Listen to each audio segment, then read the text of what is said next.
I got broads in Atlanta, just to throw me in the family. Credit cards and the scammers, getting the licks in the band. Legacies. Ai dụ, xin chào tất cả các bạn đã đến với kênh của mình. Và hôm nay mình sẽ test cấu hình 8 triệu chơi Liên Minh. Đây, con chip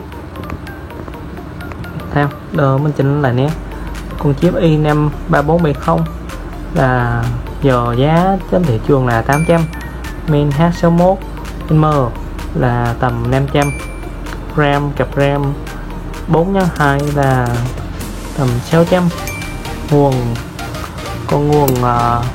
của Cooler Master 500W là 500, con VGA đây, con VGA 960 đây nó bị chia này, con VGA 960 2.500.000. Rồi gì ta, tảng là 200, mấy cái led lúng đây này, hốc đồn nữa này là tầm 500. Rồi nguyên cái vỏ này, nguyên cái cây này là 500 nữa. Rồi thêm cái con mang này nữa là 2 triệu. Đấy, nó tầm 8 triệu mấy á. Đấy, và hôm nay mình sẽ test game này, game LL. Mình sẽ làm tất cả các setting từ thấp cho đến siêu cao để xem cấu hình này nó cân được bao nhiêu FPS nha các bạn. Quên, bạn nào muốn bui VC hoặc là muốn mua từng cái linh kiện để về mà tự ráp ấy thì liên hệ mình nha. Mình biết mấy chỗ mà bán linh kiện chất lượng này, uy tín này, giá thì chắc gọi là tốt nhất các thị trường luôn á. Đây, lên Facebook mình đợi dưới phần mô tả, các bạn nhớ nhấn vào rồi inbox mình nha. Rồi giờ mình sẽ vào game và test FPS cho các bạn xem.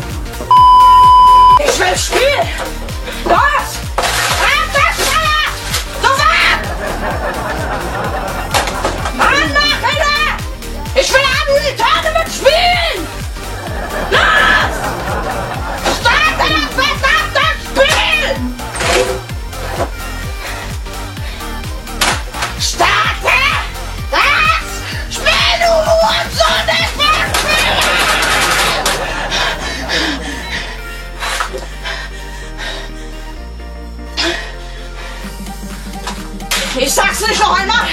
Los!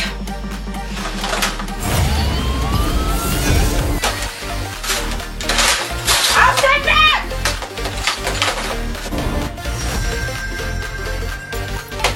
Was ist das denn? Oh mein Gott, was ist geschehen?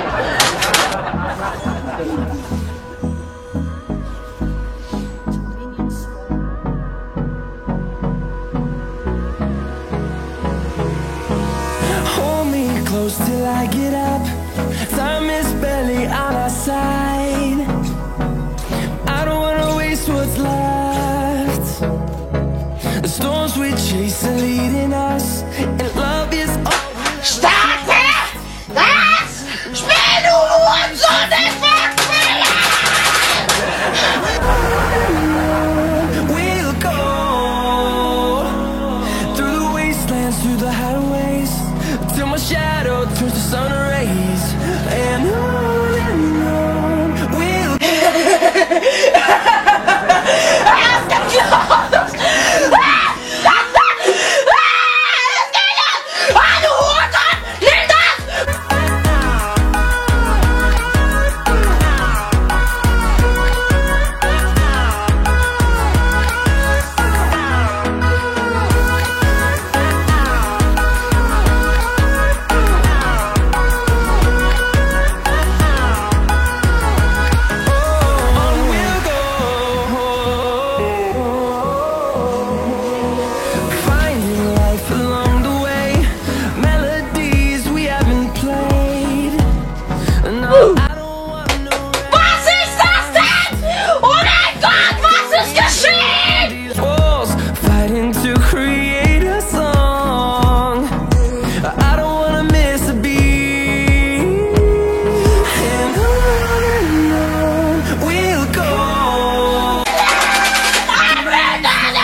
Through the wastelands, through the highways, and on we'll go.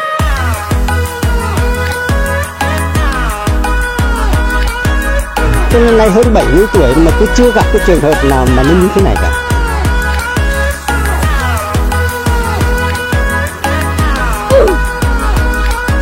Sao mình ngu thế hả?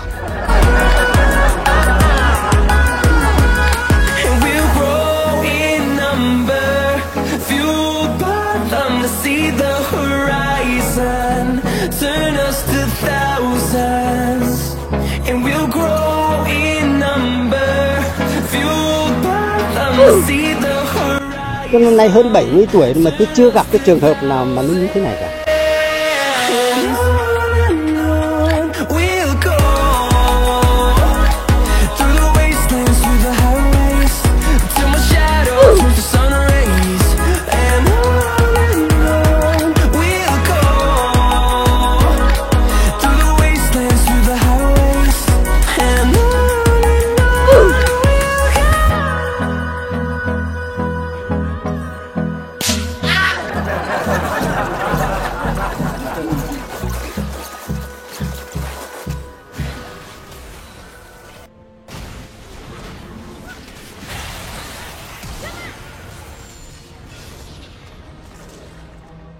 A summoner has disconnected.